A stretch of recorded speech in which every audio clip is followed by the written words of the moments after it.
Um, so what do y'all think about the idea of there being force sensitive droids? Possible, It's impossible, gray area. it's I pretty silly, I think. I think it's the way this story portrays it would not be accurate. I think you almost need like I don't think a droid would just go sentient, Mm-hmm. like that. Um, I don't know. That's a question. What do you think, Logan? So with this story, in the Abel G. Pena article, Droids Technology and the Force: The Clash of Phenomenon, it actually touches on the entire issue of how technology interacts with the Force. And so that article establishes that the myth of Skippy exists in universe. So everything we're seeing here could be a very exaggerated myth, but there could be a slight truth to it. Perhaps maybe it was this droid, maybe just in general, that there is droids that can somehow interact with the Force. And as we see in Tales of the Bounty Hunters, Forlom, by studying Zuckuss, he supposedly uh, had an epiphany and was able to computate the Force with complicated algorithms and equations to the point that he believed that he could predict the flow of the Force in the future by calculating it, which we know is possible because Darth Tenebris, that was his whole thing. Um, and so another thing is, perhaps, a droid can't interact with the Force on its own. They need some type of intermediary. So you have the Iron Knights, where they have they have the crystals inside them Right. that's a, that channel the Force through the droid body. Now, in this comic, though, there is an explanation where his biolube was infested with midichlorians, so perhaps that would be, you know, like that would be like the blood of a droid is the lubricants. So I don't know. Maybe perhaps that could factor in the absence of biological components. The lube itself may be enough to channel the Force. Um, but even then, we do have precedents of non-living things being imbued with the Force. Like think about temples, ruins, staffs, holocrons, lightsabers themselves. You have all these items of non-living material, yet they can channel the Force. They're imbued with the Force. And then you also have Mechuderu, which is the Sith ability to manipulate technology with the Force. So you're directly able to control droids, computers with the Force itself without any type of biological intermediary between them. Just the person, the Force, and technology.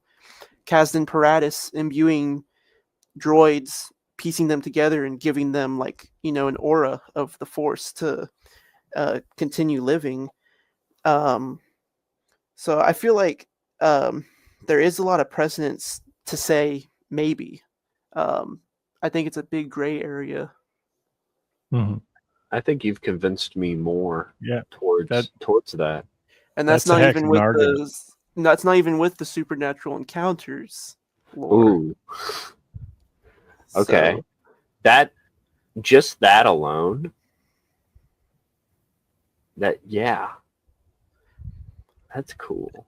and also so before I get into supernatural encounters, every droid, well, maybe not every droid, but we see the trope of them saying thank the maker, C3PO, Right. and then other Yes. droids also. And so in universe, this is a very big mystery because it seems that at the most fundamental line of code of every droid, they're programmed with this idea of thank the maker, thank the creator, the builder. And so no one's been able to delete that. No one's been able to figure out where that comes from. And so Supernatural Encounters explores this. You have hidden Pitham. He's the son of Splendid App, which is one of those Bedlam spirits. He's the pink guy.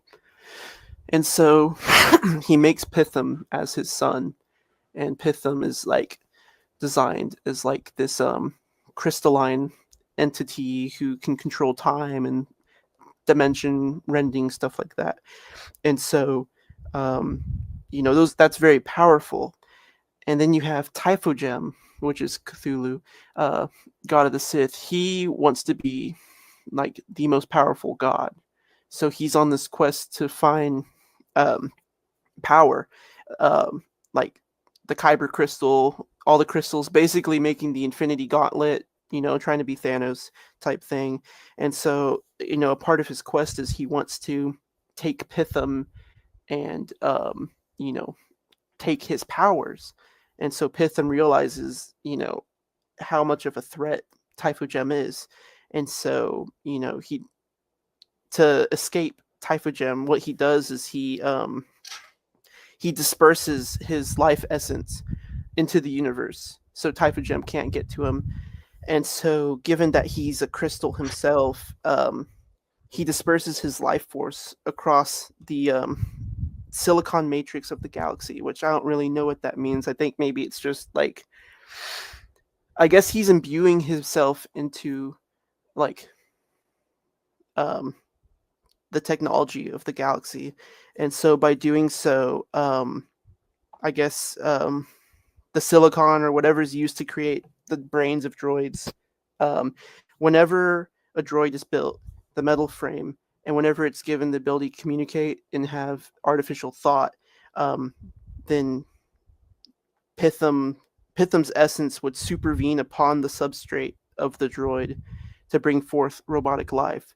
So Pitham is breathing souls into droids because he's dispersed into the universe across, I guess, silicon or metal, whatever that means. He's dispersed across the universe, and every time a droid wakes up, Pitham's breathing life into them, and that's that fundamental think the maker. Pitham's the maker. Whoa! I don't know if I like all that. I mean, there's a lot of creativity in that, and Yeah. I'm assuming a lot of that comes from supernatural encounters. Yeah, that's so Pitham is supernatural encounters, but already in the EU is the big mystery of why do all droids have this fundamental line of code? Why do they have the maker? Because what they believed was happening is that, droids are just made to do this to make their owners comfortable. Like, it's, thank the maker. It's just a silly exclamation to make them seem more alive for their owners. But like, it's still like, why is there this fundamental line of code? Why can't we delete it? Why does it keep coming back?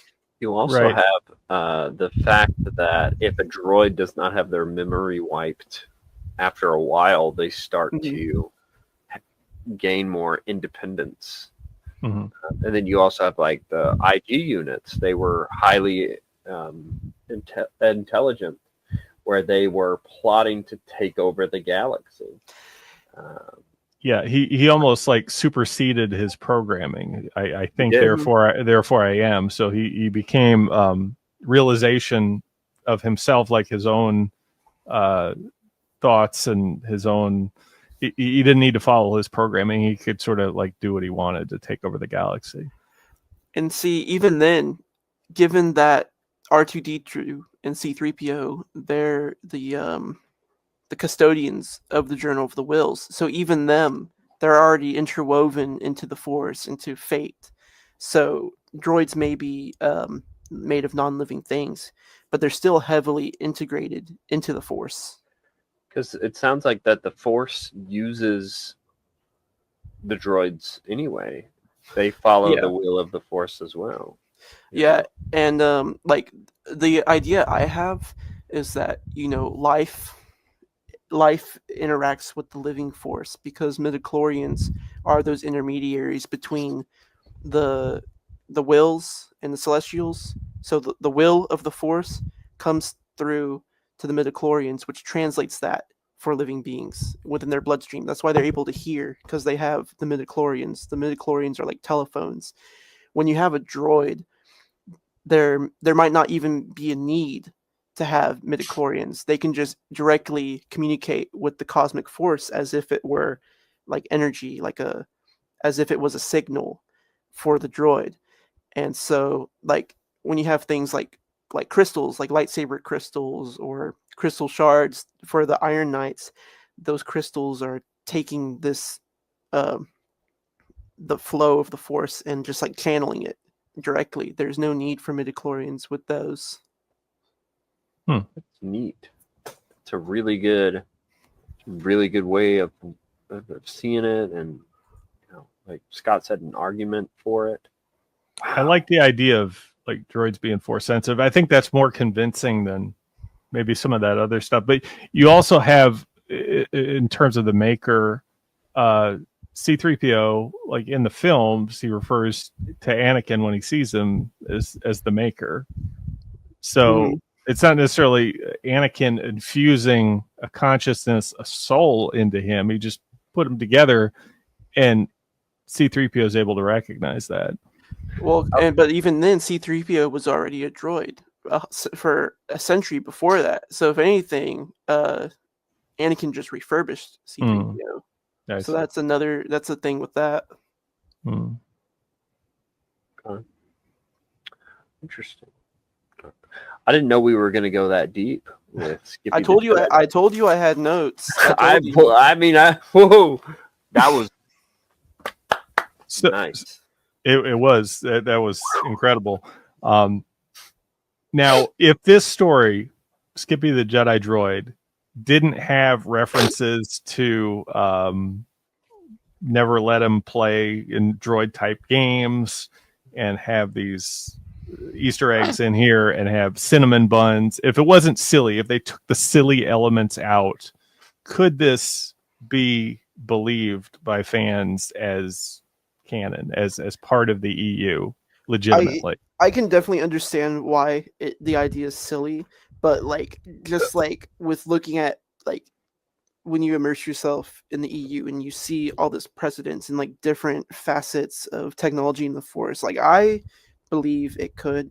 And as that article says, it frames this as an in-universe myth. So that's how I explain all the silliness and like, wouldn't let him play any droid games. Maybe that's like the vocal telling of this myth. That's a part of it. So that's how I reconcile the silliness of it.